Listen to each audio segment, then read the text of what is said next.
Samedi 6 novembre, mesdames et messieurs, bienvenue à tous à votre émission Congo Presse, un magazine qui donne essentiellement la parole aux journalistes capables de décrypter l'actualité sociopolitique en République démocratique du Congo. Vous êtes tous habitués de suivre Louis-France Kouzikessa à la présentation et souffrez de me voir faire son assistance ici sur ce beau plateau de CML13 Télévision. Alors, pour ce nouveau numéro, nous avons retenu 3 thématiques que nous allons essayer de discuter ensemble avec nos invités qui sont sur ce plateau. Quid de la liberté d'expression après l'arrestation et le transfert du journaliste Patrick Lokala à la prison centrale de Makala ce matin?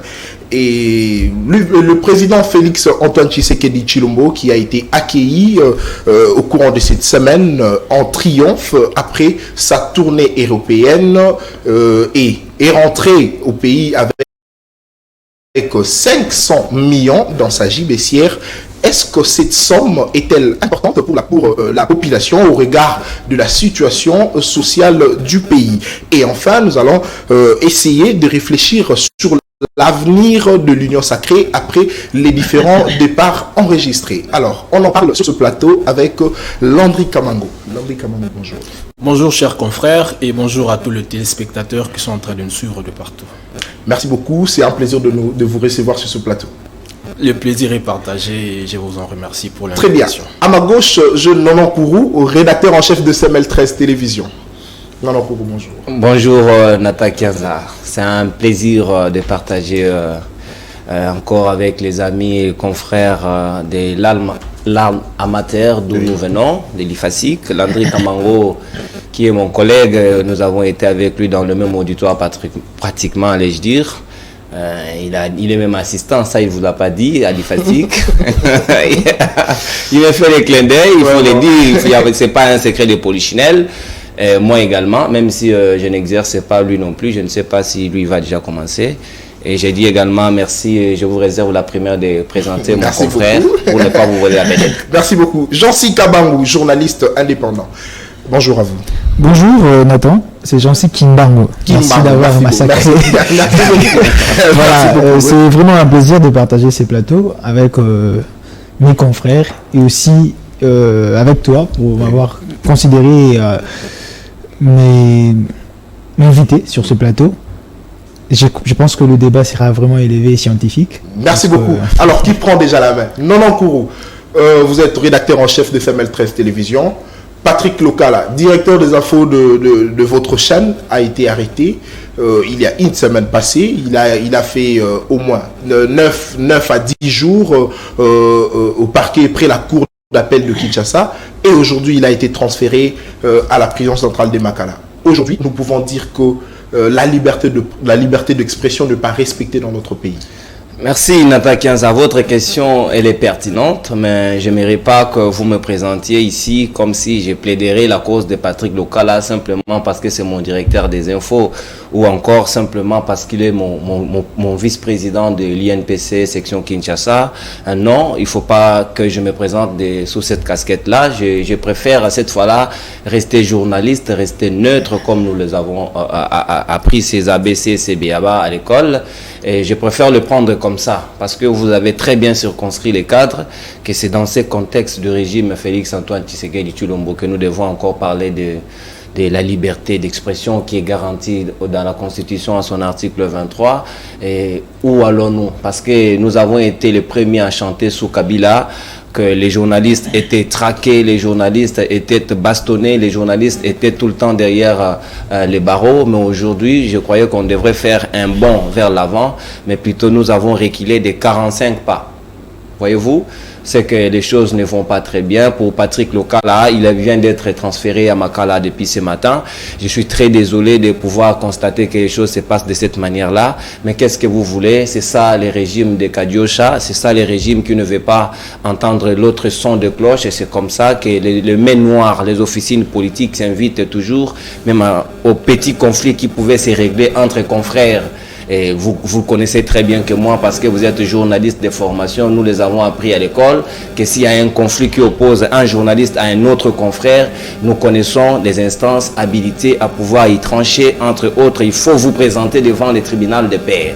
Et ça, nous connaissons. Il y a l'INPC qui est habilité comme la corporation. Il y a l'OMEC également. Il y a des CESAC. À la limite, hein, si ça va un peu plus au-delà. Mais on ne peut pas comprendre que moi, Nononkuru que je suis, je puisse aller devant les instances judiciaires pour aller porter plainte contre Landry Kamango, dont je ne suis pas d'accord avec quelque chose. Et encore, on parle des injures. Mais je ne sais pas de quelles injures nous parlons. Et parce qu'il s'agissait simplement, si Patrick Lokala s'est retrouvé devant le parquet de Kinshasa, Matete, pour le cours d'appel de Kinshasa Matete, 4e RI, c'était simplement parce que lors des élections, lors de la campagne électorale qui a mené Jean-Marie Kassamba à tête de l'UNPC Kinshasa et lui, Patrick Lokala, comme vice-président de Jean-Marie Kassamba, c'était, je ne citerai pas ici les noms, l'un des confrères qui avait trouvé que Patrick Lokala l'avait lésé par une image que lui-même, le propriétaire, avait publiée lors des assises de Mwanda.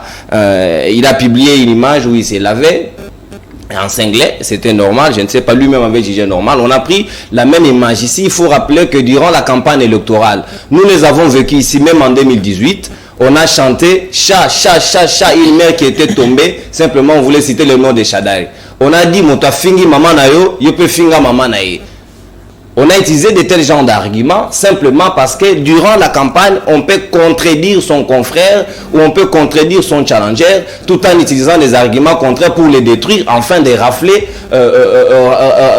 les scrutins, parce que c'est une concurrence.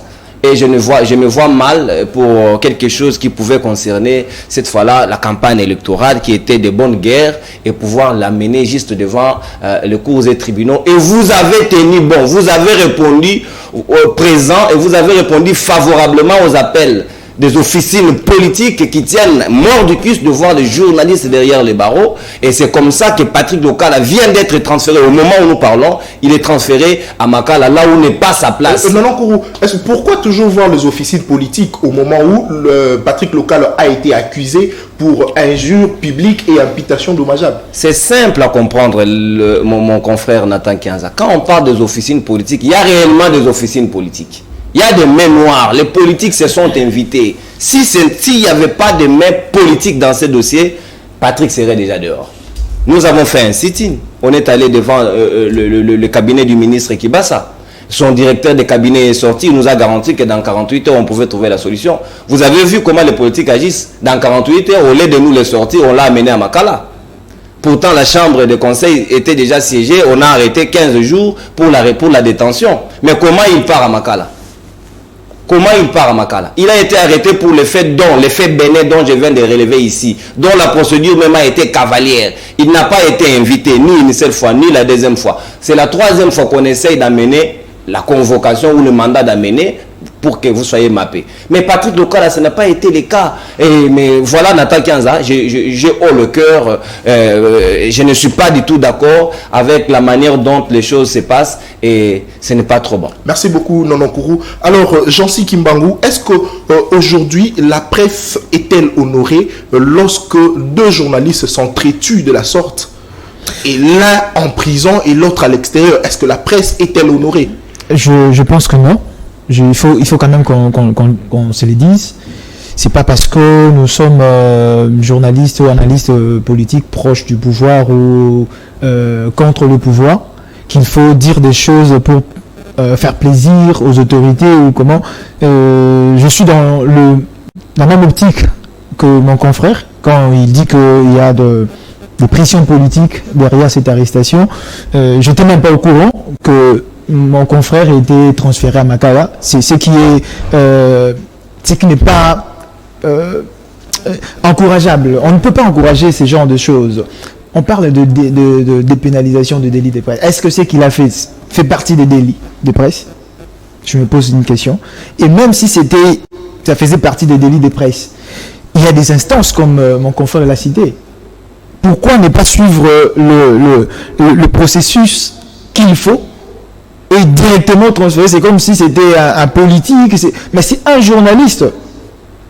Aujourd'hui, c'est lui Bon, pour ceux qui se disent non, il fallait vraiment qu'il aille à Makala. Demain, ça sera un autre confrère. Si on continue à plébisciter les actes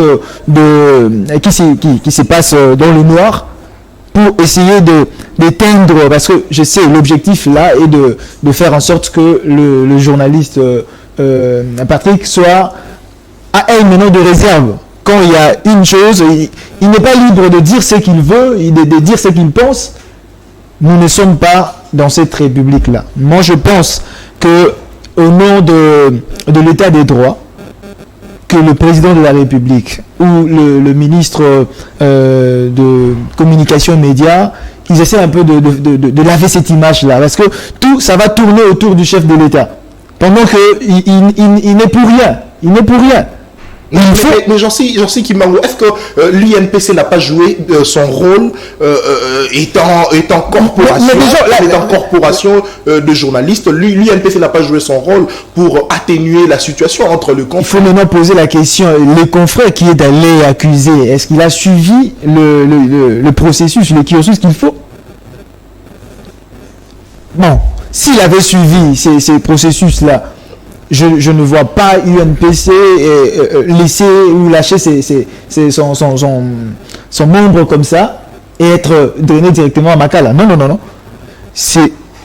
Je le dis ici sur votre plateau, qu'on peut reconnaître, même un bébé de 5 ans, il peut dire que non, il y a des mains noires dans ces dossiers. Et j'en appelle à la conscience des autorités. Et surtout, ceux qui dirigent aujourd'hui, nous avons le président de la République. Je tiens vraiment, parce que lui-même, il a dit pendant son mandat, les journalistes seront respectés. Alors de cette façon-là, moi je pense que ça risque d'aller à l'encontre de sa vision. Donc il doit vraiment regarder avec ses deux yeux vraiment ces dossiers et que rapidement qu'on puisse réparer cette erreur. Bon, merci beaucoup. Le président Félix avait dit pendant son régime, le journaliste sera respecté. Alors, Landry Kamango, est-ce qu'aujourd'hui nous pouvons dire que le régime Félix Tshisekedi marche, évolue presque de la même manière avec le régime passé de Joseph Kabila? Merci, cher confrère. Je pense que il n'y a presque rien qui a changé dans ce sens. Il y a des choses que nous avons décriées dans le régime Kabila, mais ce sont des choses que nous sommes en train de vivre pour l'instant.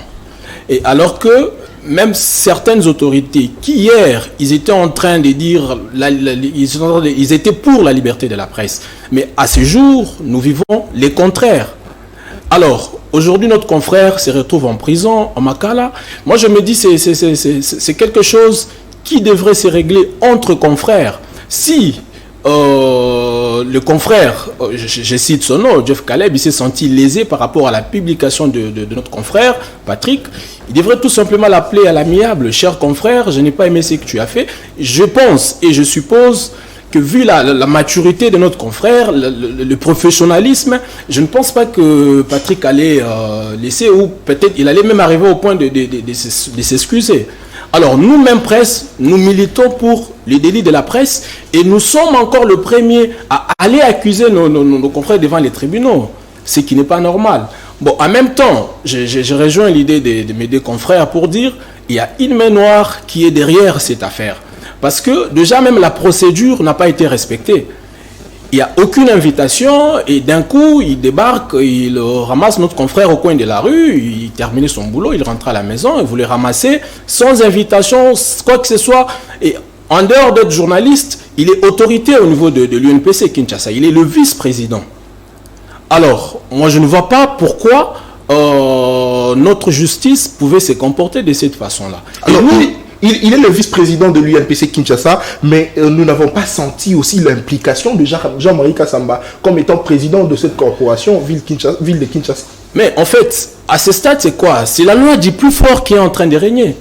La loi du plus fort, c'est quoi? C'est la main noire qui est derrière cette affaire. Même si le président de l'UNPC, je ne pense pas que Jean-Marie Kassamba est de loin en train d'observer ce qui est en train de se passer. Je suppose qu'il est en train de se battre de façon à ce que notre confrère soit libéré. Alors, pour qu'il soit libéré, il faudra qu'il soit d'abord écouté par les autorités judiciaires. Alors, s'il n'est pas écouté, et que ceux-là qui sont derrière ou la main noire veulent à tout prix que notre confrère soit en prison. Sa démarche ou ces démarches n'aboutiront à rien du tout. Merci beaucoup, Landry Kamango. Nonokourou, aujourd'hui, ce Patrick Lokala, de surcroît journaliste, mais de surcroît vice-président de l'UNPC, qui est en prison, et demain, quel sera peut-être le cas de nous autres journalistes qui n'avons pas peut-être des responsabilités au sein de l'UNPC? Exactement, Natakian. C'est tout ça l'inquiétude qui devrait nous préoccuper tous. Contrairement à mes deux confrères, Landry et Jancy, je trouve qu'en partie, il y a aussi une part des responsabilités de l'UNPC, cette fois-là nationale, avec Gabi Kouba. Parce que nous devons sentir le soutien, l'accompagnement de la corporation en cas de quelque chose. Si les journalistes sont inquiétés, il s'agit là de la liberté d'expression qui est menacée. Ça doit nous concerner automatiquement. Mais ils sont là, ils sont pratiquement indifférents, ils sont dans leur fauteuil, ils sont calmes, ils sont tranquilles.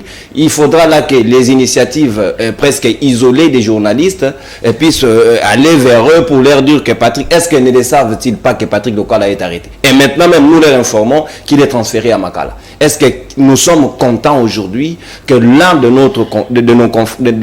nos confrères soit acheminé à Makala et de surcroît, comme vous le précisez, vice-président de l'Union nationale de la presse du Congo, ville de Kinshasa. Ça ne va pas et ça dérange. Nous demandons des actions de grande envergure. Et ça, nous devons obligatoirement faire entendre notre voix parce que si nous nous taisons, alors là, nous laissons la brèche aux politiques de pouvoir comprendre que non, ils sont faibles, ils ne peuvent pas se solidariser, nous pouvons marcher sur eux. Non, mettons-nous ensemble. S'il vous plaît, cher président, que ce soit Jean-Marie Kassamba ou Gabi Kouba, annoncer des grandes actions, des actions de grande envergure. Déjà dès lundi, comme on avait accordé un ultimatum de 48 heures au ministre Kibasa, donc nous devons, le lundi déjà, mais cette fois-là que ça vienne à l'initiative de président. Ils doivent prendre leurs responsabilités. Nous devons être là pour faire comprendre aux politiques que la place de Patrick Lokala, ce n'est pas en prison. Merci beaucoup, Nonokourou. Alors, Jancy Kimbangu, Patrick Lokala en prison. Et demain, par exemple, si Jeff Caleb, c'est lui le plaignant, s'est retrouvé dans cette même situation avec un autre confrère et c'est lui qui est transféré en prison. Est-ce qu'il pourrait remettre en cause la responsabilité de l'UNPC cette fois-là? Moi, je pense que le vrai problème, c'est plutôt les divergences d'opinion. C'est parce que le confrère Jeff Caleb voulait ce fauteuil-là de Jean-Marie Kassamba. Il faut quand même qu'on se le dise. C'est son droit. Il doit le faire. Il doit militer pour gagner des élections. De la même manière que notre confrère Patrick pouvait aussi émettre des avis, c'est pendant la campagne électorale. Et vous le savez, avec nous en science, on le dit même que la liberté d'expression n'est pas négociable. Moi, je ne peux pas négocier parce que je pense et que c'est mon ami ou c'est un challenger, tout ça, et je ne peux pas dire ce que je pense. Je reviens à ta question pour dire que le vrai problème là, il faudrait que Jeff le sache, que demain c'est lui qui a accusé son confrère. Demain ça sera peut-être moi ou mon confrère qui pourrait aussi être lésé par le propos. Il est journaliste, il écrit, il fait des reportages, c'est un bon journaliste que je respecte aussi, mais il peut quand même prendre de retenue et s'il en faut, je le conseille de trouver un terrain d'entente entre les deux. Ils savent que c'est peut-être pas dans la manière dont Jeff a reçu cette publication, c'était pas peut-être dans ses intentions d'insulter. Est-ce que c'était vraiment de l'insulte? J'ai essayé de voir ce qu'il avait publié. Je n'ai pas vu, moi, personnellement, des insultes. Mais peut-être qu'il y a eu des intentions ou il y a eu d'autres détails que nous, on ne connaît pas. Mais c'est son confrère. Ils doivent arranger. Parce que, ensemble, ici, on était en train de déplorer la manière dont les journalistes ont été arrêtés au régime précédent.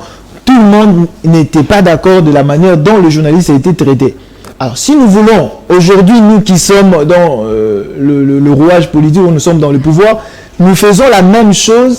Ce serait comme mon confrère a dit, rien n'a changé, ou on ne vit que la même chose. Non, nous sommes en train d'avancer. Nous sommes en train d'avancer, mais il y a encore beaucoup de choses à faire. Je conseille à mes deux confrères d'essayer un peu de prendre de recul, et aussi au président de ces corporations, notamment au niveau provincial et national, d'organiser des manifestations. Nous devons le sentir. Avec mon vieux Peter Tchani, l'autre fois, c'est nous qui étions sur toutes les rues. On était à la primature avec l'affaire Peter Tchani et Bruno Tchibala. Oui. On était sur la rue, on a fait la pression. Et aujourd'hui, il est bien que ça a traîné, mais aujourd'hui, il est dehors, il n'est pas en prison. Nous devons le faire le plus vite que possible. En termes de liberté d'expression, il n'y a pas de journalistes pro-pouvoir, je sais pas moi, politique ou la mouka. Nous devons se coaliser et faire pression afin que notre confrère soit dehors. Merci beaucoup à vous. Alors, Landry Kamango, est-ce que les actions de terrain seraient une solution pour s'assurer la liberté de Patrick Lokala? Moi, je pense que les actions sur terrain, c'est vrai, c'est un atout, mais je ne pense pas que c'est l'idéal. Pourquoi? Parce que nous venons de le dire ici, Nono Kour l'a souligné, mon confrère aussi l'a souligné, que le confrère a été arrêté pas parce qu'il y a Jeff Kalev, mais nous supposons qu'il y a une main derrière ça. Alors, s'ils sont déterminés à faire croupir notre confrère jusqu'au bout, et je pense, même les actions que nous allons faire, et je pense que ça risque d'aboutir à rien du tout. Alors, qu'est-ce que nous devons faire à ce stade? Moi, je veux, en fait, un autre problème, c'est que j'allais souligner. Le problème est que Jeff Caleb, il ne reconnaît pas la coordination actuelle de l'UNPC Kinshasa. Là, c'est lui. Parce que selon lui, c'est lui qui devrait être le président. Moi, je pense que quand il y a une élection, il y a toujours un gagnant et un perdant. Je pense qu'Assama, il est aujourd'hui président, c'est vrai, c'est pour la énième fois de son mandat, et il ne restera pas là éternellement. Il va passer et il pourra encore postuler pour la prochaine fois. Et je pense, si cette fois-là, les journalistes semblent ils supposent que non, il peut être à mesure, il est capable de diriger les journalistes. Il peut, ça fait partie du jeu démocratique. C'est ça la démocratie. Il faut savoir accepter quand vous perdez. Il y a le tribunal nous avons le tribunal de pair. Le confrère devrait tout simplement aller voir là-bas et puis tout aller se régler à l'amiable. Au lieu, moi, tout ce que je peux dire, c'est le confrère Jeff Caleb doit revenir à la raison. Aujourd'hui, c'est Patrick Lokala. Demain, lui aussi, il peut commettre une bêtise, passez-moi le terme. Et si la personne ou la victime fait la même chose que lui. Et nous devons souligner que Patrick Lokala, c'est un père de famille. Il a une femme, il a 2 enfants à la maison. Pendant que lui, il est en prison, et ses enfants, sa femme, comment ils vont vivre? Et il y a même son fils qui est malade et sa femme qui est à terme de la grossesse. Et comprenez dans quelle situation. Et c'est sa femme qui nous annonce l'information que Patrick Lokala vient d'être transféré à Makala. Vous voyez combien c'est inquiétant. Simplement, les gens veulent faire la grosse tête. Mais attends, excusez, il faut aussi souligner ça, que nous ne sommes pas en train de plébisciter ou d'encourager que le journaliste fasse n'importe quoi. Mais à ces niveaux-là, on a vu que toutes les différentes procédures ont été biaisées et c'est là où le vrai problème se situe. Donc, les journalistes, nous devons aussi faire preuve de retenue un peu, mais à ces stades ici, notre confrère Patrick doit être dehors. Ce n'est pas sa place. Jeff Caleb doit revenir à la raison. C'est ce qu'on dit. Le confrère journaliste est sur ce plateau et le tribunal de pair est là pour régler les conflits entre le journaliste. Ça n'honore pas la presse que le journaliste s'entre-déchire et jusqu'à transférer l'un d'entre eux en prison, et ça fait très très mal. Alors passons très rapidement au deuxième thème de l'émission. Il a été accueilli en homme, il a été accueilli en roi le 4 novembre dernier. Le président de la République, Félix Antoine Tshisekedi Tshilombo, après sa tournée européenne, il est revenu, il a ramené ici au pays 500 millions de dollars. Alors Nono Kourou, aujourd'hui, le président de la République, après sa tournée, a ramené 500 millions de dollars. Est-ce que cette somme est-elle importante au regard de la situation sociale du pays? J'aimerais bien que vous commenciez avec mon confrère Jancy Kimbangu qui est proche du pouvoir, parce qu'il serait très à l'aise dans un pays continent comme la République démocratique du Congo de voir une cuillère de sel qu'on déverse dans l'océan, si ça va avoir quel impact. Si ça va avoir quel impact. 500 millions, ce n'est pas rien, c'est quand même une bagatelle somme, mais ça sert à quoi et on donne à qui et pourquoi? Et ça m'étonne simplement, on dirait que nous ne maîtrisons pas très bien les enjeux climatiques. La République démocratique du Congo est le deuxième poumon vert du monde, après l'Amazonie, avec le Brésil, avec la forêt qu'il y a. C'est nous qui sauvons l'humanité avec notre forêt équatoriale. Mais vous allez comprendre avec moi, Nata Kianza, avec parmi les pays qui bénéficient le plus de fonds verts, la République démocratique du Congo n'en a que 2%, surtout en Afrique. Ça représente quasiment rien. L'Égypte qui en bénéficie quasiment 11%, dites-vous, ils sont pratiquement en plein désert. Et comment l'Égypte prend beaucoup et la RDC prend 2, 11. Voilà les décalages qu'il y a. La Tanzanie qui est à côté ici, c'est 4%,5. Beaucoup. Vous avez l'Algérie qui a au moins, je crois, 8%. Et la RDC n'en a que 2. Et nous sommes fiers. C'est un problème des négociateurs. Sur le tapis vert, si vous n'avez pas les fins négociateurs, vous rentrez comme ça. Comme on dirait que nous sommes distraits tous au même moment. Nous avons failli à la négociation de la COP 26. On ne devrait pas ramener 500 millions de dollars américains. C'est rien. Ça, j'ai dit, c'est rien à la taille de la République démocratique du Congo, à ce que nous représentons. S'il vous plaît. Mais vous devez reconnaître ici que le président de la République, Félix Tshisekedi, depuis qu'il est au pouvoir, il est en train de réchauffer les relations entre États. Et ça, on ne l'a pas vu depuis très longtemps. Je ne suis pas contre que le chef de l'État se déplace autant qu'il peut. Il en a le droit. Ça, la Constitution garantit la liberté des mouvements. Mais ces mouvements ramènent quoi exactement? Non, mais déjà cette somme. Mais Nathan, pourquoi vous voulez nous ramener dans le ridicule? Ça frise le ridicule. 500 millions, c'est rien pour la République démocratique du Congo, mon pays. Laissez-moi, je risque de toucher le cœur, Nathan. 500 millions, c'est rien. J'ai dit encore rien, je persiste et je signe. On devrait avoir honte si on était sérieux. Nous sommes la RDC, le deuxième poumon mondial. Si l'on savait négocier, on devait ramener beaucoup plus en termes de milliards. Madame F. Bazaïba, la VPM de l'environnement, elle a dit quoi? Que selon nos prévisions, nous devrions attendre normalement 44 milliards. Bon, si on est sérieux, voilà comment ça me fait même rire. Si on était sérieux, dans vos prévisions, vous attendez 44 milliards, vous ramenez... comme je ne suis pas fort en mathématiques, vous ramenez 500 millions et allez en termes de pourcentage, qu'est-ce que ça représente? Si c'est mieux, je suis fier.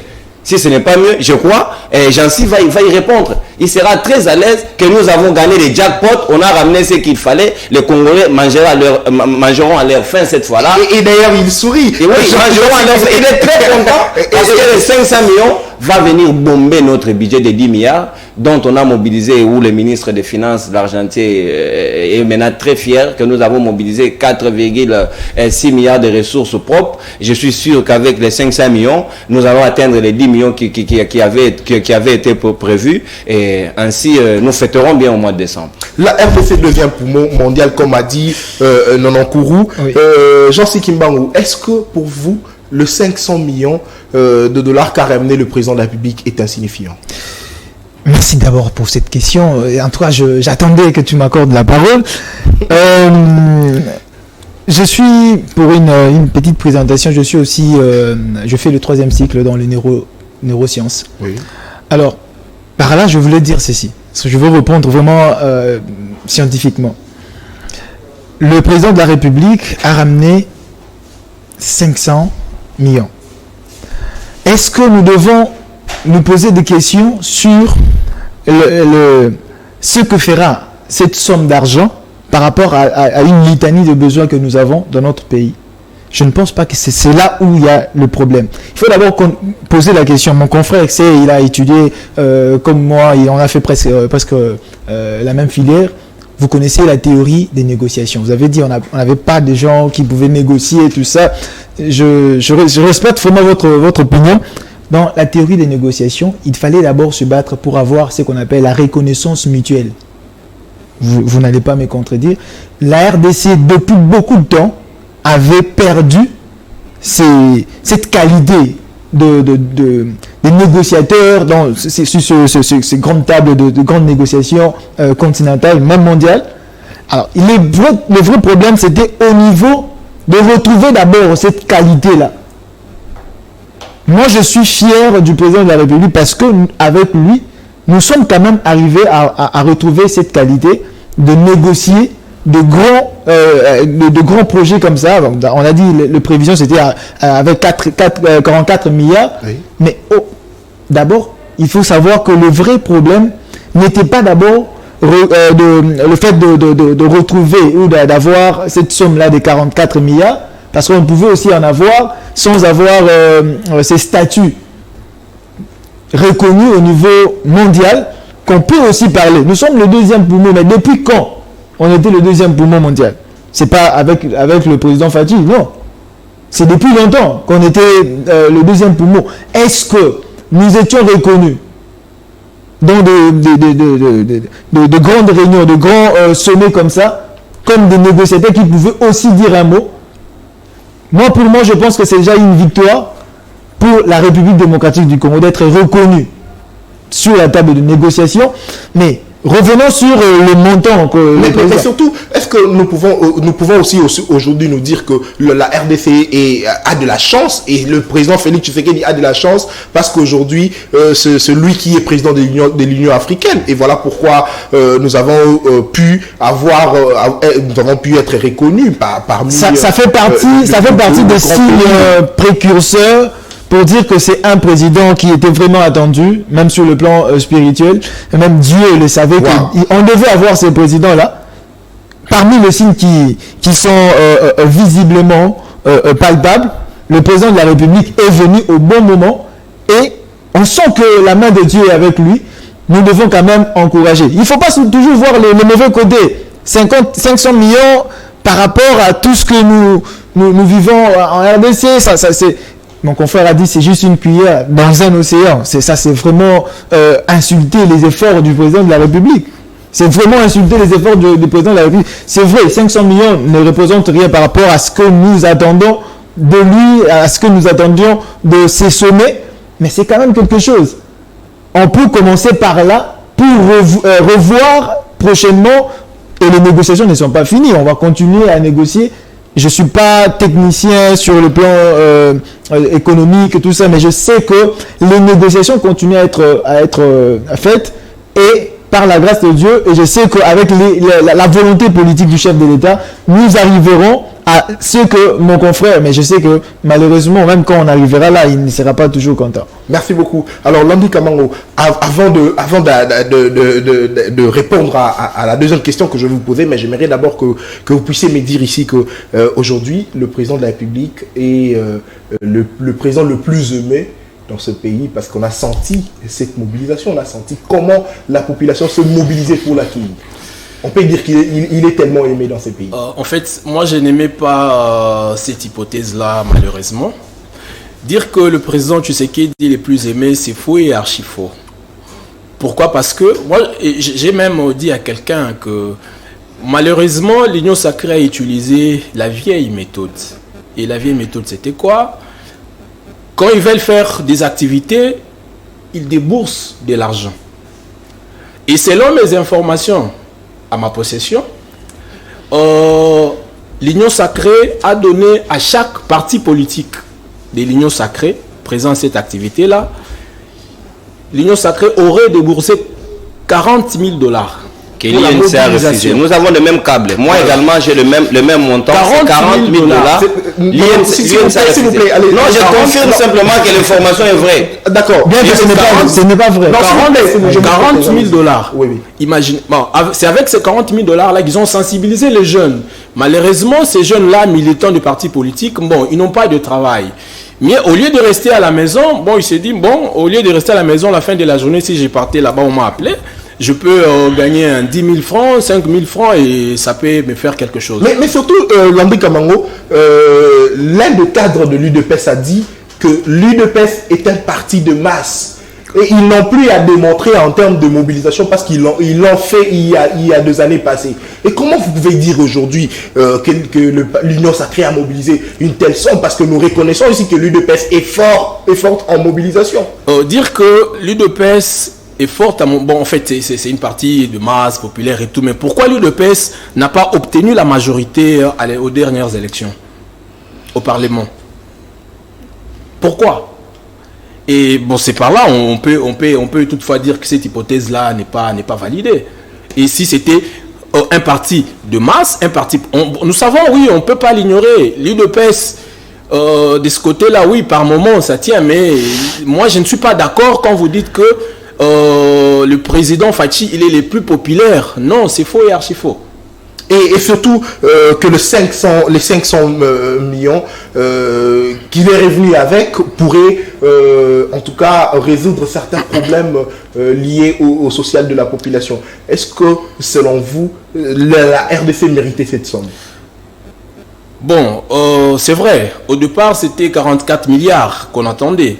Ça n'a pas été le cas. Moi personnellement à ce niveau-là je ne peux pas être très exigeant comme mon confrère Nononkuru avec le président de la République. Certes, j'ai compris après un certain temps, nous, Congolais, nous sommes devenus très exigeants, beaucoup plus avec le président actuel.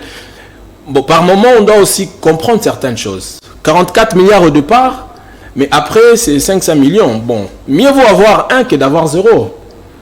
Il n'a pas pu obtenir le 44 milliards, mais il a quand même ramené 500 millions. Ça, je pense que le 500 millions, ça peut quand même résoudre certains problèmes, même si ça ne va pas résoudre le problème qu'a la RDC à ce jour, mais ça peut au moins résoudre certains problèmes. Vaut mieux 1 que 0. Landry Kamango vient de nous le dire ici. Alors, Nononkuru, vous avez dit que cette somme représente rien. Alors, moi je serais étonné au moment où la RDC a au moins eu cette somme que d'avoir 0. Dans une période post-Covid. Déjà d'ailleurs. Ça, c'est une précision de taille. Pour ton information, sous d'autres cieux, Covid, c'est une opportunité pour multiplier, fructifier encore davantage les caisses de l'État. Si pour vous, c'est un argument pour justifier la faible mobilisation dont vous faites preuve, je suis désolé. Nata 15, je vais répondre à votre question, mais je voudrais ici relever un fait, parce que j'ai un avantage sur ce plateau, que Jean-Si et moi et Landry, tous avons fait pratiquement la même filière. Lui, il a fait le journalisme politique extérieur en licence. Moi également, je fais la même chose. Landry a fait la politique intérieure. Extérieure également. Voilà. Donc, ça tombe bien. Tous trois, on a fait pratiquement la même chose. Le cours dont il a évoqué ici, la théorie des négociations, c'est un cours qu'il a eu en L1, que moi également avait bénéficié. Il a évoqué ici de la reconnaissance mutuelle. On ne parle pas en négociation, s'il vous plaît, il ne faut pas décevoir le maître sur ce plateau, en négociation pour une reconnaissance mutuelle. La reconnaissance mutuelle pour une négociation, le fait simplement pour vous d'être en face avec votre interlocuteur, vous êtes reconnu. Sinon, si vous n'êtes pas reconnu, comment allez-vous négocier? Et pour les négociations, ce n'est pas avec le régime Félix Tshisekedi que nous négocions à la COP 21 en France. Nous avons été conviés. C'est-à-dire que nous négocions déjà. Il n'était pas ici question d'aller en termes de reconnaissance mutuelle. Ça, c'est un faux fouillant. Il faut balayer cet argument. Ça ne tient pas, ça ne vaut pas la peine. Vous devriez nous dire que regardez à l'époque et ils n'avaient rien ramené. Nous avons ramené beaucoup plus d'avantages. Si vous n'avez rien ramené, je persiste encore à votre deuxième question et je signe que c'est insignifiant simplement parce que nous, la République que nous pensons, c'est une république des rêves. C'est comme Mobutu disait à son temps que les Zaïre ne peuvent pas s'endetter, mais les Zaïre doivent endetter d'autres États. Les Zaïre ne peuvent pas mendier. Les Zaïre ne peuvent. Est-ce qu'on peut construire une nation avec de l'aide? Mais je sais. Non, laissez-moi avancer. Laissez-moi avancer. Je sais qu'on me dira ici sur ce plateau. Je suis sûr que le fait pour moi d'ouvrir cette parenthèse, on me dira même les États-Unis d'Amérique, mais vous êtes la première puissance mondiale. Vous êtes sans ignorer que le président de la République est entré au pouvoir, a trouvé le pays dans un gouffre comme a Non, il a trouvé 1 milliard. Il a trouvé 1 milliard dans la caisse. Non, mais il a trouvé 1 milliard dans la caisse. Après 100 jours, il n'y avait plus rien. Mais aujourd'hui, faites un tour. Laissez-moi avancer. Écoutez, s'il vous plaît, faites un tour et vous verrez comment la caisse de l'État est en tout cas gonflée, je pourrais le dire ainsi. Nata Kianza, ici, on ne va pas discuter sur les régimes parce que moi, je suis ni kabiliste ni de la Mouka. Je suis simplement du côté de la République. Je suis du côté de la population. Surtout que ici vous dites que Mobutu avait dit que la RDC la RDC va endetter, ne va pas endetter, mais la RDC va bien sûr va donner des crédits aux autres. Exactement. Ouais. Alors, mais déjà, vous devez reconnaître d'abord que le président de la République est entré dans ce pays. Le président a eu le pouvoir. À trouver le pays. Je vais vous démontrer le contraire. Non. Ça, il faut rectifier. Non, parce que, s'il vous plaît, des 5 présidents que la République démocratique du Congo a connus, seuls Félix Tshisekedi et Joseph Kasavubu qui ont hérité d'un avantage qu'on ne peut pas calculer. À l'époque de l'indépendance, la vie d'un Congolais était comparable à un Canadien en termes de revenus. C'est Kasavubu qui a hérité cela. Et lui quand même, on lui reconnaît l'orthodoxie financière parce que lui, quand il partait, il ramenait ce qui lui restait. Mais nous avons vu nous avons vu ce qu'on a... Non, je vais en venir. Nous avons vu ce qu'on appelle trompeille. On a tenté, on dirait qu'on voulait goûter, et ensuite on ne connaît plus la suite. Bon, est-ce que vous devez savoir, s'il vous plaît, on a eu plus de 100 voyages, si je vous dis combien de fois le président de la République a ramené l'argent dans la caisse de l'État. Donc vous voulez me dire que de plus de 100 voyages, il n'est resté qu'une seule fois l'argent de toutes les sorties. Vous voulez dire ça? Mais donc, s'il vous plaît, Landry, il y a ta famille qui te suit. Il y a des Congolais, des Kingasani, des Maloueka qui te suivent. Si tu oses te contredire ici, on risque même de te casser un jour dans la rue. Donc il faut éviter de défendre. Non, ne menacez pas les gens. Je ne menace pas, je lui dis simplement. Quand vous dites que l'argent était remboursé qu'une seule fois et puis le reste du voyage, la suite, c'est pas de suite. Mais je pense que chaque fois le président s'il rembourse l'argent, je ne pense pas que ça doit être communiqué. Merci. Mais pourquoi avait-il communiqué la première fois? Bon, je ne sais pas ce qu'il a animé à le faire. Mais moi, je suppose et je pense que s'il rembourse l'argent, cela ne doit pas être sujet d'un communiqué officiel de la présidence. Merci. Je vous conseille d'aller à la présidence de la République. C'est moi qui ai la parole. S'il vous plaît, non, allez-y. Merci beaucoup. Soyez calme. Pourquoi vous êtes agité? On dirait que vous avez formé bloc contre le peuple. Non, allez-y. J'ai dit ici, on risque de faire voir à la population, aux milliers de téléspectateurs qui nous prennent au sérieux, que je suis opposant du régime. Non, je ne suis pas opposant du régime. Je défends la République. Le président de la République, s'il fait bien, nous allons l'accompagner, nous allons l'applaudir. Mais si ce n'est pas très bien fait, Nata Kianza, il faut le dire pour aider les pays à aller de l'avant. Je vous dis, eux-mêmes, ils ont reconnu que le président a fauté, qu'il ne devrait pas communiquer la première fois où il a ramené l'argent dans la caisse de l'État. Parce qu'il voulait faire comme Kasavubu l'avait fait. Kasavubu le faisait toutes les fois qu'il ramenait dans la caisse de l'État. Donc, ici, les Congolais vont comprendre que le président de la République ramène toujours l'argent dans la caisse de l'État, mais en même temps, le DEP relève le dépassement budgétaire. Comment l'argent est ramené, en même temps, on dépasse. On ne comprend pas. Merci beaucoup. C'est ça la contradiction qui nous aide à comprendre. Merci beaucoup, Nono Kourou. Alors, Jean-Cy Kimbangu, est-ce que vous êtes d'avis avec ceux qui pensent que l'Union sacrée avait déboursé une somme d'argent pour distribuer à la population pour qu'ils viennent accueillir le président de la République? Déjà, je ne m'inscris pas dans ce qui se raconte sur les rues. Et je m'étonne d'ailleurs de voir que mes confrères qui confirment, d'ailleurs, c'est Nonokou qui confirme que moi, vous avez vu ces 40 000. Ça, c'est entre parenthèses. UDPS. Oh, moi, je n'ai pas dit ça. C'est la vie qui a évoqué. Non, il a évoqué, vous l'avez dit.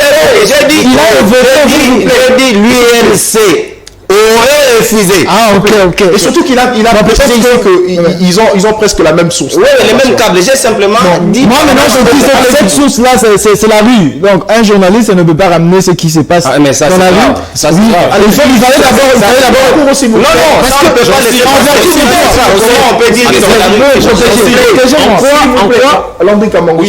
Ils n'ont pas de chance sûre. Qui a la parole. Merci beaucoup. Je voulais dire ceci. UDPS, en lui seul, comme parti politique, peut déjà mobiliser des millions de Congolais sur des rues.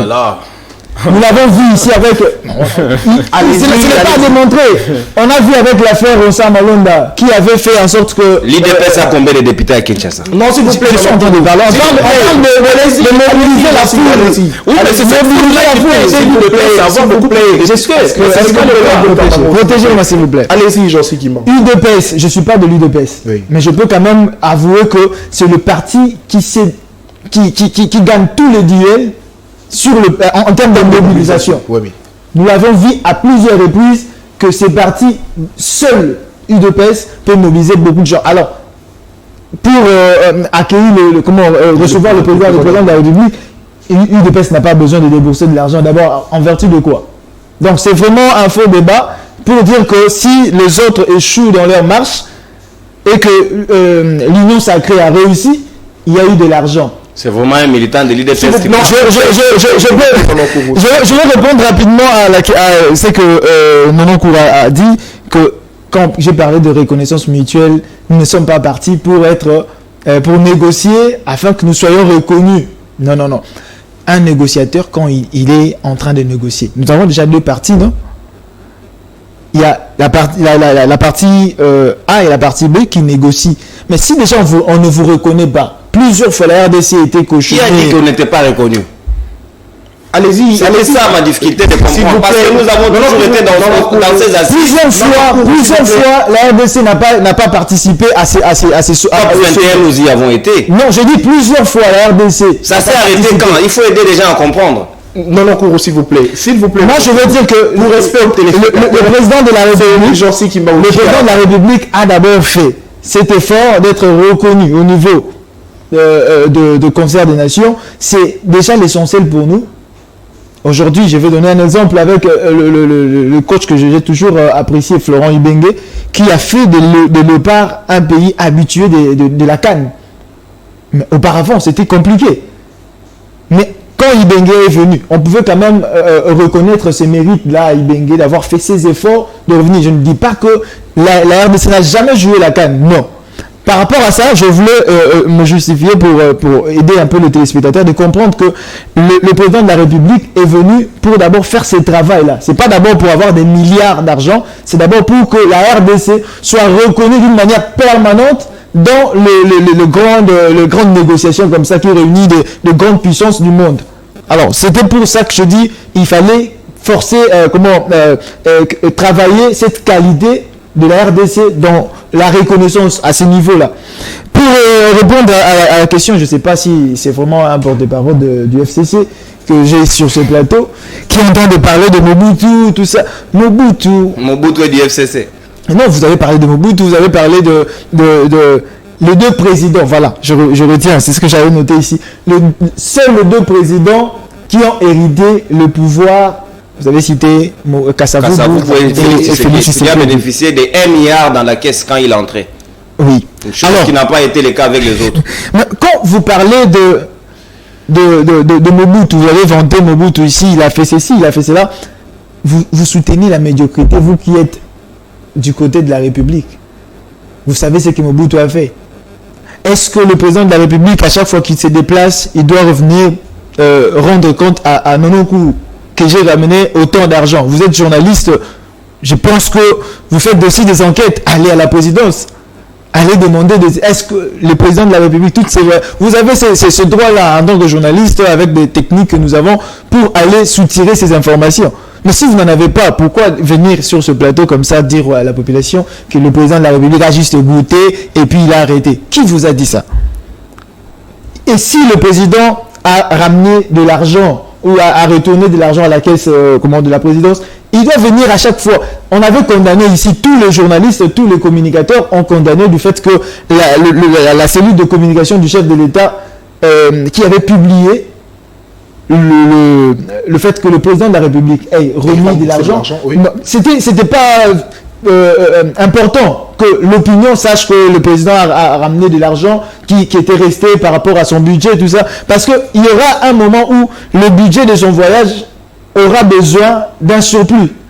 Et c'est à ce moment où vous viendrez encore à la télévision pour dire que nous devons ajouter autant d'argent. Non, c'est un chef de l'État. Il y a de secrets qu'on ne peut pas divulguer à la télé. Merci beaucoup. Merci à Je voulais citer en disant que, parce qu'il tient à ce que la RDC bénéficie de plus de 500 millions. Moi, je dis ceci. Vaut mieux le peu que nous avons que beaucoup que nous aurons. Nous devons laisser ces 5 millions. Le chef de l'État devrait venir avec un discours pour dire que bon, non, cours, vous savez, on m'a donné 5 millions, je n'ai pas voulu prendre parce que c'est peu pour la République. En tant que père de famille, vous êtes aussi responsable. Vous n'allez pas me dire qu'en sortant de la maison, vous deviez avoir 200 000 $, on vous donne 50 000 $, vous allez laisser parce que ce n'est pas 200 000 $. Donc, avec ces cœurs-là, moi j'encourage le chef de l'État, je continuerai à l'encourager, de continuer avec ses efforts, mais aussi de faire un effort de nous donner ce que nous attendons réellement. Et aussi, le niveau de négociation, ça sera avantageux pour la Alors, Landry Kamango, est-ce que c'était opportun de pouvoir demander aux élus nationaux et à la population de venir accueillir le président de la République? Et surtout que nous ne sommes pas pendant la période de la campagne, il faut les reconnaître. Nathan, avant de répondre à votre question, j'aimerais d'abord regarder mon confrère. Jean-Si, quand il dit que rapidement, alors. Quand il dit que nous avons, c'est une information de la rue que nous avons ramenée sur un plateau de télévision, je pense que il n'a pas été informé, il est sous-informé. Il aurait peut-être fallu s'informer avant de donner cet argument. Mais je comprends, il le dit en tant que proche du pouvoir du régime actuel, je comprends et j'ai les concède au moins. Est-ce que vous avez des sources? Vous savez au moins qu'il y a eu même un comité organisateur de la rentrée de chef de l'État. Est-ce que vous êtes au courant de ça? Un comité organisateur, en quoi ça fauche s'il vous plaît, à quoi la rentrée du chef de l'État à Kinshasa ou en RDC devrait constituer au moins quelque chose de grave? Mais vous allez me contredire que s'il marche est préparé et organisé. Quand vous parlez alors de la marche, nous savons ici avec Ngobila, il y a des zones rouges. Ok? C'est-à-dire, quand vous parlez en termes de marche, c'est-à-dire que là, vous dites que Ngobila foulait au pied, c'est tout ce qu'il a dit, non? Alors, soyez un peu réfléchis quand vous êtes en train de dire certaines choses. Moi, je pense, j'affirme ce qu'ils sont en train de dire, il y a eu de l'argent, parce que il y a des mots qui sont sortis à la maison le matin pour se rendre à l'aéroport. Et vous pensez que ces gens-là ont gaspillé leur carburant? Non, il y a eu des gens qui ont sponsorisé. Ils le font toujours. Attends, laisse-moi j'en sais mon idée. Lorsque les élus se déplacent pour aller accueillir le chef de leur famille politique. Où est le problème? Les problèmes, ça se situe au niveau où ça devient officiel. Ils ont officialisé l'accueil du chef de l'État. Et comme preuve, même la RTNC a diffusé en direct. Et vous trouvez ça normal? C'est anormal. C'est inconcevable. Ça ne peut pas se faire. C'est pas logique. Les députés feraient mieux peut-être de faire autre chose. Et déjà quand c'était officialisé, bon, vous officialisez, bon, je me demande, c'est à cause de ces 500 millions, c'est ça? Il fallait aller accueillir le chef de l'État. Il peut peut-être me répondre. C'était pour quelle raison il fallait aller l'accueillir? Parce que ce n'est pas la première fois que le chef de l'État rentre ou retourne d'un voyage. Jean-Si peut me répondre. Je ne sais pas, c'est pas moi qui pose des questions sur vous, mais je ne sais pas si... Mais est-ce que le député en titre indique... Il ne faut pas oublier que le député est d'abord congolais. Et il a son côté émotionnel, il peut aller faire. C'est ce que. Et puis nous savons tous que. Mais est-ce que le chef de l'État ça dérange en quoi un député? En fait, ils nous ont fait voir que l'accueil du chef de l'État n'était pas officiel, mais dans le noir ils ont rendu ça officiel. Nous savons tous que quand le chef de l'État est en train de revenir, moi d'ailleurs je l'ai dit mais le chef de l'État apparemment il avait envie de faire un show. Pourquoi je dis ça? Parce que si vous voyez même la manière dont son cortège était en train de marcher, c'est très... en ralenti. Je me dis, mais ils ont mis notre chef de l'État même en insécurité. Moi, personnellement, j'avais peur. Je m'étais dit, mais s'il y a quelque chose de mal arrivé à notre chef de l'État, qui sera... C'est qui n'est pas la première fois aussi. Alors, en quoi ça dérange lorsque la population... Les Congolais se mobilisent pour aller accueillir leur président de la République. Vous parlez des Congolais, encore vous parlez des Congolais. Je ne sais pas qui cite les Congolais, je ne sais pas qui les Congolais a mandaté. Vous voulez dire que j'étais calme, très religieusement en train de vous suivre. Même si vous avez débité des choses. En quoi ça dérange, Nono Kourou? Merci, en quoi ça dérange, je vais y répondre. Mais je voudrais quand même ici relever je ne sais même pas comment appeler ça. Je ne serai pas trop fort avec mon confrère Jancy, que j'aime beaucoup, quand il dit son budget aurait un surplus. Donc quand le chef de l'État ramène l'argent, cela fait le surplus, le bonus dans son compte. Les jours où il veut encore voyager, ça c'est lui qui l'a dit. Hein. S'il a oublié, tu vas aller suivre la rediffusion. Vous allez lui donner l'heure de la rediffusion, il doit aller suivre. Et il pourra réutiliser ça. Non, le chef de l'État n'a pas un compte où il ramène l'argent, où il peut mettre pour son compte. Non, quand il ramène au trésor public, c'est supposé qu'il ramène à la caisse de l'État qui n'est pas gérée par la présidence. Ça, c'était un détail. Il faut noter, sinon, à la maison, quand tu vas suivre en famille, on risque de se moquer de vous, c'est pas intéressant. Et pour revenir à ce que vous disiez tantôt, Nathan, ça, les ridicules ne tuent pas. Nous voulons vivre les impairs sans les impairs. Ce que nous avons vécu là, c'est ce qu'on a appelé le temps des impairs, les Sakayosa. C'était simplement un groupe, un conglomérat de djihadistes, donc des djihadistes, pas des djihadistes dans le cadre des djihadistes que vous connaissez au Moyen-Orient, mais dans le cadre des djihadistes. Est-ce que le retour du chef de l'État, j'ai même suivi Bahati qui dit, parce qu'il a été à Rome, parce qu'il a été en Israël, il avait consacré les pays entre les mains de Dieu, et il fallait aller l'accueillir parce qu'il a amené des bénédictions. Franchement, ces pays, où allons-nous? Redevenons sérieux, parce que diriger la République démocratique du Congo, il faut être le plus sérieux possible. Il ne faut pas nous amener dans des histoires qui amènent la distraction. Les Congolais aujourd'hui, ils ont besoin de l'amélioration de leur vécu quotidien. Quand le chef de l'État doit venir là, il doit être très sérieux et très concentré dans ce qu'il fait pour améliorer ses bien-être des Congolais. Et ils sont entrés nombreux. Landry a ici relevé un détail important, qu'il y a eu un comité d'organisation qui a été mis en place. Et lui, comme il refuse toujours tout, parce qu'il va aller rendre compte à Kabouya de ce qu'il a été ici, il dit que ce comité c'était normal. Et alors le comité s'était réuni sans argent pour ne rien foutre. Et pourquoi ces gens-là sont allés là-bas? Et les Ouéoua qui sont allés, ils ont brûlé le Kabila, ils le font toujours, ils le défendent. Et vous avez vu vous-même qu'il y a même Ouéoua qui est tombé devant le cortège du président de la République. Devant la voiture. Vous voyez, avec plaque PR. Et le cortège a été obligé de reculer. Est-ce que vous comprenez ça? Vous comprenez les risques qu'a couru le président de la République à cause de la bourde des gens qui n'ont pas réalisé que ça ne valait pas la peine de faire ces shows parce que nous avons beaucoup à faire. Les Congolais attendent beaucoup. Ça, c'est de la distraction. Et j'ai même rigolé quand Aristote Ngari m'a dit que l'IDPS, c'était une parenthèse qu'il faut vite fermer parce que si on les laisse longtemps au pouvoir, on risque de voir pire que ce que nous avons vécu. C'est un parti au pouvoir. L'UDPS se battu pendant 37 ans. Non, je ne vais pas quand même défendre l'UDPS. Et aujourd'hui, l'UDPS est au pouvoir. C'est un parti qu'on doit à tout prix respecter. Vous savez, l'ANC en Afrique du Sud, quand Mandela est sorti de la prison, il n'a pas fait des mandats pour changer la situation des Sud-Africains. Il n'a fait qu'un seul mandat et il a laissé la prospérité à son pays. L'IDPS n'a pas besoin de faire autant de mandats pour améliorer le vécu du quotidien. Même au premier mandat, comme vous avez dit ici, que l'IDPS s'est battu pour ces pays, pour l'amélioration du bien-être. Parce que c'est un parti, ce sont des sociaux-démocrates. Ils prônent le social du peuple.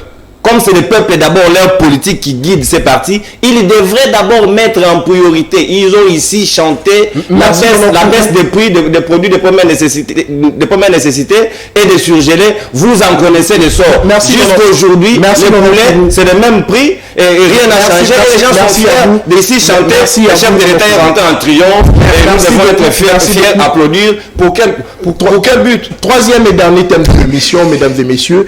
Quel avenir pour pour l'Union Sacrée après plusieurs départs enregistrés. Nous avons récemment vu le départ de Délice Sanga, Mike Mukebai de son côté qui a aussi quitté l'Union Sacrée et demande à Ensemble pour la République de pouvoir quitter aussi l'Union Sacrée. Mais d'un côté, le porte-parole du gouvernement demande à Moïse Katumbi de pouvoir soutenir le chef de l'État, Jean-Cy Kimbangu. Aujourd'hui, l'Union Sacrée n'a plus d'avenir, pourrons-nous le dire ainsi, parce que nous sentons il y a déjà des départs qui s'annoncent déjà. Parce que Moïse Katumbi n'est plus là, dans l'Union Sacrée. Non, parce que Délice Sanga n'est plus là.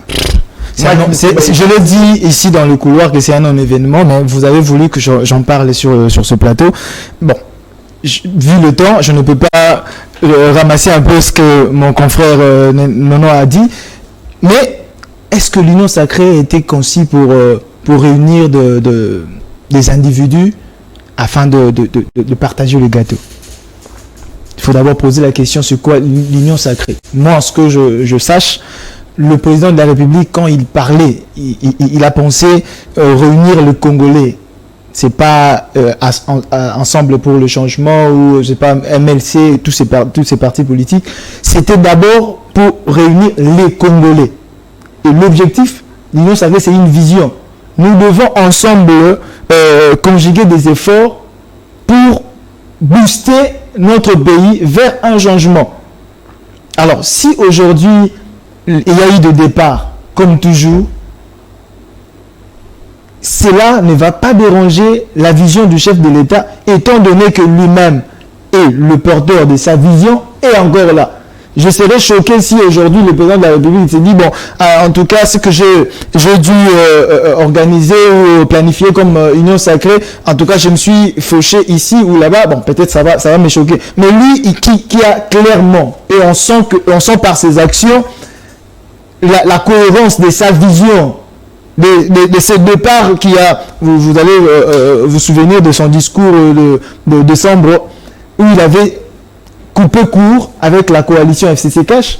C'était pour donner une autre impulsion aux institutions de la République. Alors aujourd'hui, je suis vraiment un démocrate, je ne suis pas de l'UDPS, mais je suis congolais d'abord. Si aujourd'hui, Nono, qui était par exemple dans l'Union Sacrée, qui juge bon, comme Délice Sanga dit, je veux être libre dans mes opinions, parce qu'étant dans l'Union Sacrée, c'est là pour lui, ne lui permet pas de dire tout ce qu'il pense à haute voix. Tant mieux. Il peut sortir. Qui est l'autorité morale de l'Union Sacrée aujourd'hui? Moi, je ne pense pas que l'Union Sacrée, c'est une affaire des autorités morales.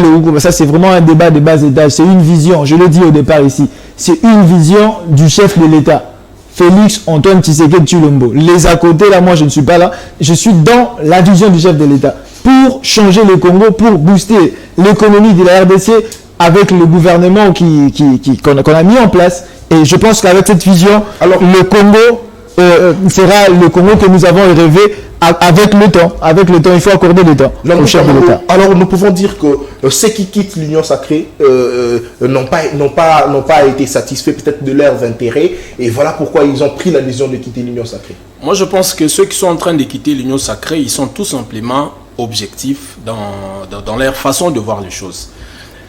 Notre confrère ici vient de dire que si Denis Sesanga a quitté, c'est parce qu'il voulait émettre des opinions et tout. Bon, moi j'ai suivi Denis Sesanga sur une chaîne de la place. Il n'a pas évoqué cet argument-là où... mais quand il a dit que... S'il vous plaît, il dit des choses que nous nous sommes assignés, les objectifs que nous nous sommes assignés. Je constate qu'une année après, presque, rien ne s'est fait et je n'aimerais pas qu'on partage un bilan qui est négatif à la fin du mandat. C'était ça, c'est son opinion. C'est ça même la raison principale de ces messieurs-là. Si nous suivons Mike Mukebai, qu'est-ce qu'il raconte? C'est presque la même chose.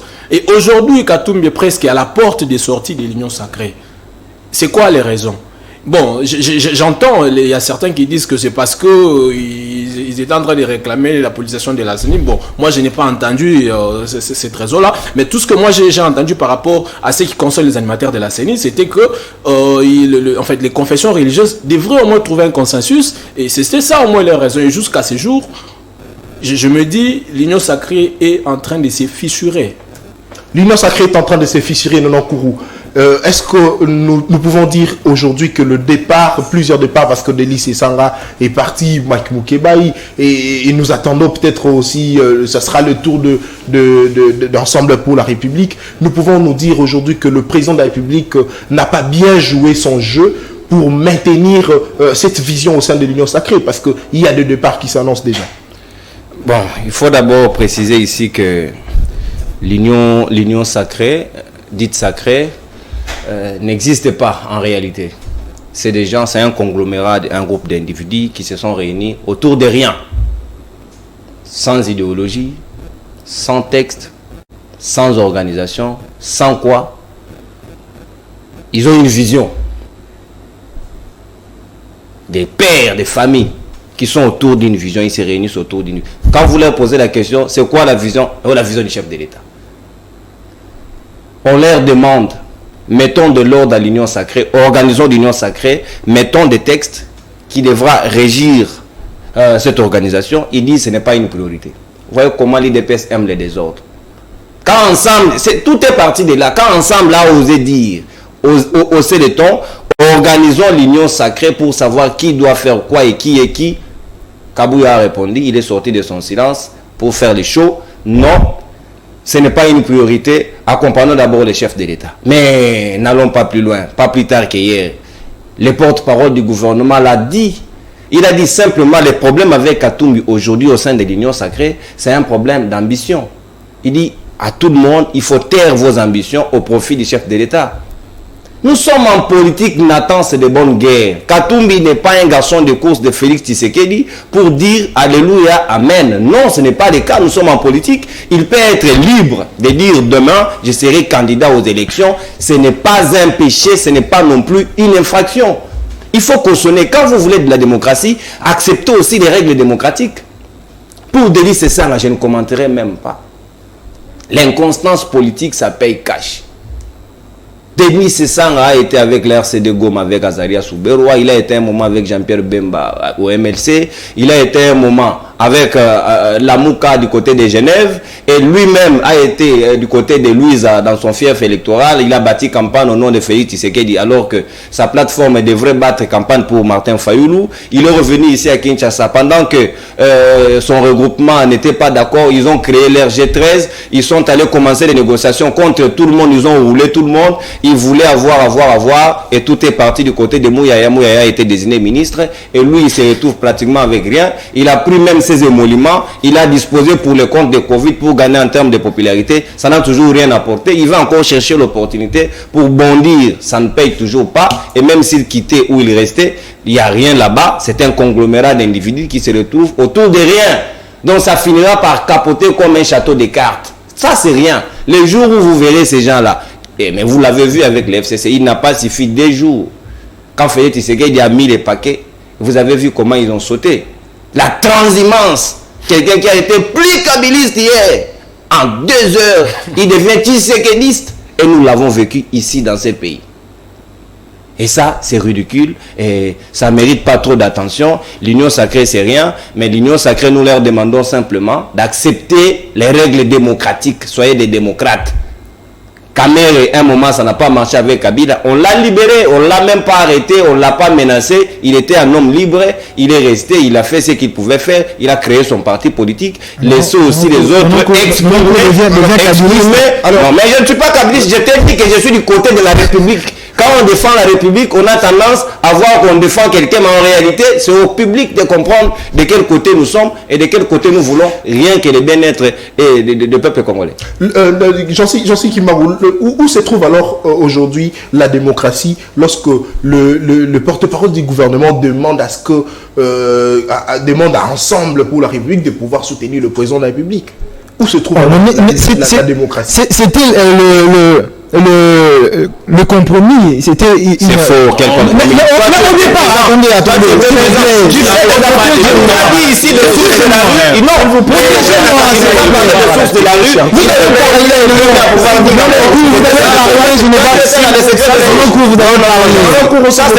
avez parlé il ne faut pas donner des mensonges, s'il vous plaît.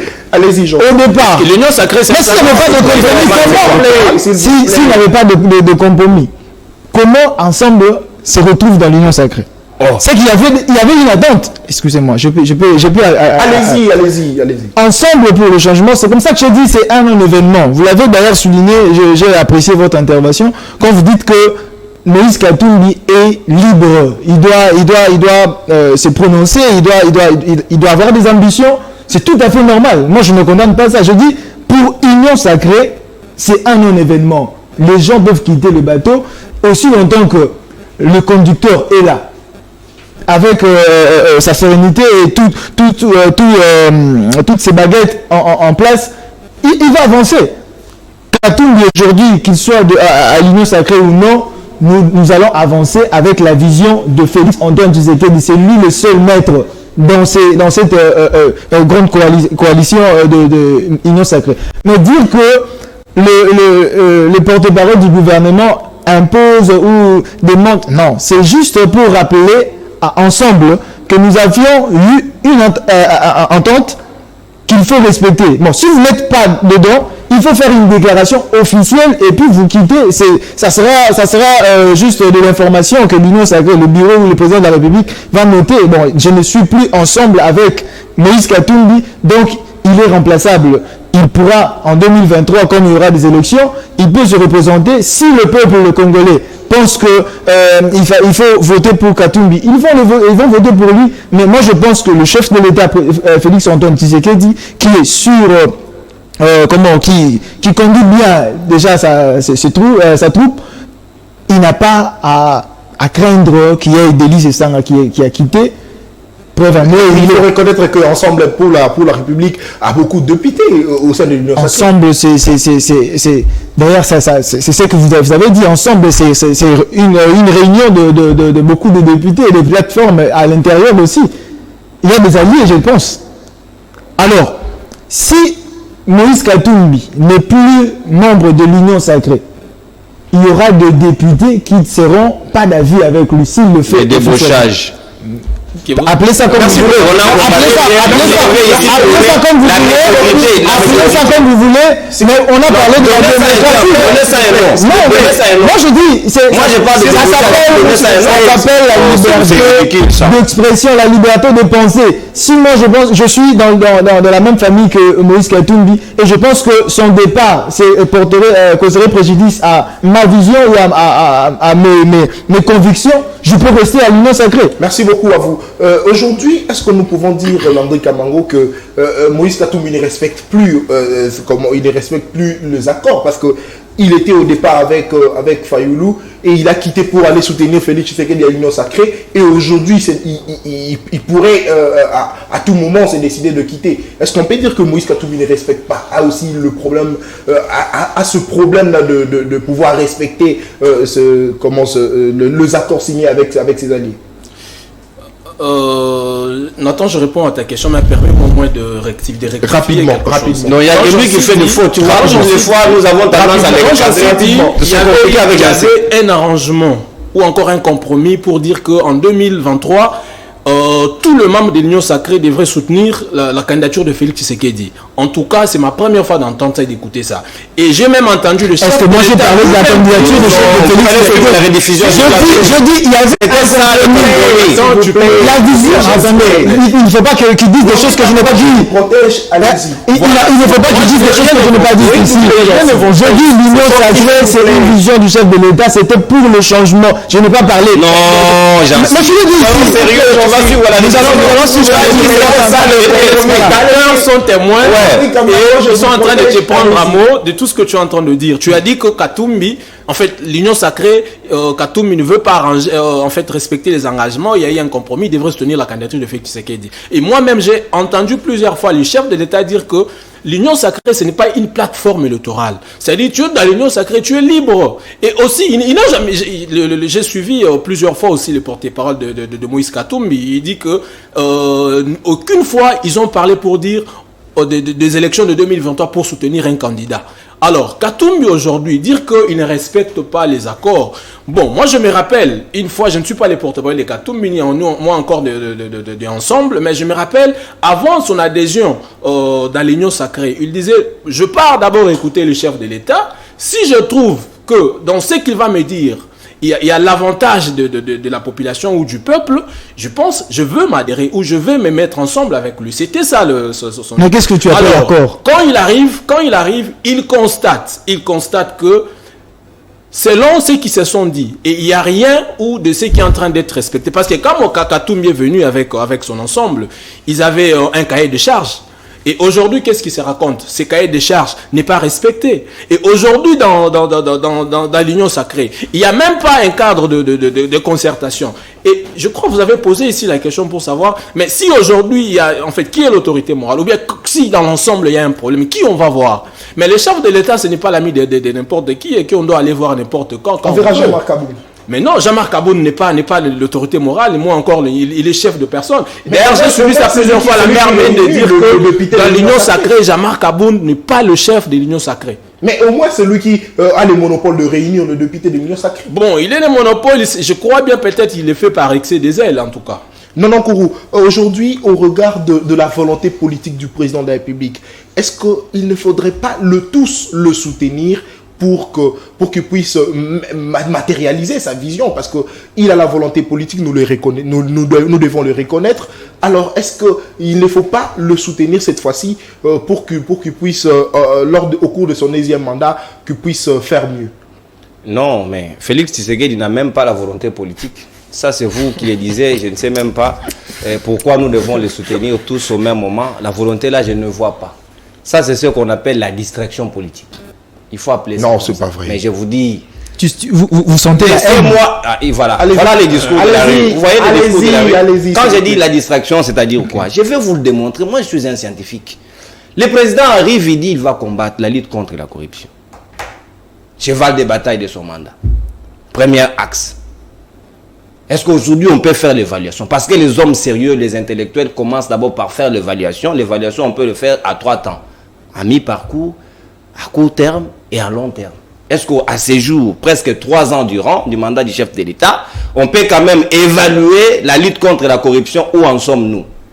Les trucs de l'IDP, c'est devenu comme dans un jeu où vous mangez avec un grand frère en pleine nuit, mais lui, il détient la lampe torche. Ceux qui à côté si du boko na sala mosuni, appelé si torche, j'étais à Bomi en haut. Ceux qui à côté si du boko na sala, appelé si toi, pour voir quelle est la quantité que vous allez prendre. Ce n'est pas logique et ce n'est pas vrai. Et ça, il faut le condamner. Je crois l'ODEP en a suffisamment expliqué. Et même le parcours de Gilles Alinguet, de comment il a été avec... vous connaissez le parcours. Donc, je ne vais pas ici revenir. Et cette manière de faire là, de l'IDPS, ce n'est pas trop bon. Quand vous êtes avec les autres, il faut travailler, mettre tous les partenaires à l'aise. Mais quand vous commencez à avoir les armes, que vous prétendez avoir des armes démocratiques et dites d'état de droit, que vous prenez vous-même, et dont les résultats, au lieu que le peuple puisse apprécier les résultats, nous voyons simplement la chasse aux sorcières, où on voit un allié de taille qui vous a aidé à arriver au pouvoir, vous l'avez sacrifié, et ici je parle des caméras, et quand vous faites même allusion à Jean-Marc Aboun pour ne pas m'éparpiller, que c'est lui qui devrait normalement être le chef de l'Union sacrée, non, il n'a pas qualité. C'est un intérimaire. Il a le mandat spécial, le mandat spécial éternel. Ça a même fait le débat ici avec le professeur Paul Chilumbu. Vous en connaissez la suite. Il est toujours. Mais quelqu'un qui a un mandat spécial, qui est provisoire, vous voulez faire de lui le président de ceux qui sont confirmés, de ceux qui doivent être. Est-ce qu'on est sérieux? Jean-Cy Kimbarou, est-ce qu'aujourd'hui, y a-t-il pas un problème au sein de l'Union sacrée, parce que nous ne savons pas qui dirige qui? Est-ce que ce Mbosso, parce que souvent on le voit, le président de l'Assemblée nationale, on le voit souvent appeler le membre, comment, le député de l'Union sacrée, et de notre côté, on voit souvent ces Jean-Marc Aboun. Est-ce que c'est peut-être ce désordre qui fait à ce que certains cadres puissent désister de l'Union sacrée? C'est pas du désordre, et je pense que si aujourd'hui, le président Bosso réunissait les députés de l'Union Sacrée. Demain, Jean-Marc Abound réunissait les députés de l'Union Sacrée. C'est dans la même optique. Ce n'est pas pour être divergent dans leurs propos, tout ça, je ne pense pas. Alors, je veux dire ceci. C'est aujourd'hui que j'ai découvert mon confrère Nonon Kourou sur sa peau d'humoriste. Non, il m'a fait vraiment rigoler sur ces plateaux, donc je vais passer une bonne nuit. Parce que dans tout ce qu'il fait comme lecture, quand on parle de l'Union Sacrée, quand on parle de président de la République, Félix Antoine Tshisekedi, il voit toujours le mauvais côté. Pour lui, tout est noir, il n'y a rien de bon. Alors, cette nature, je vais même paraphraser, c'est que un des leaders politiques de notre pays, que je respecte aussi, a dit, le problème c'est l'homme congolais. Même quand vous voyez des signaux forts du changement, vous voulez toujours qu'on reste dans ce que nous vivions hier.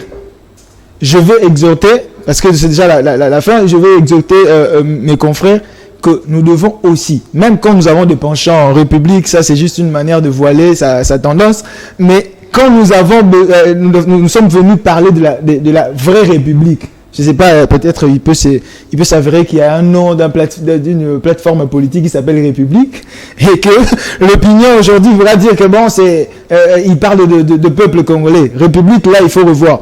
Nous devons parler État.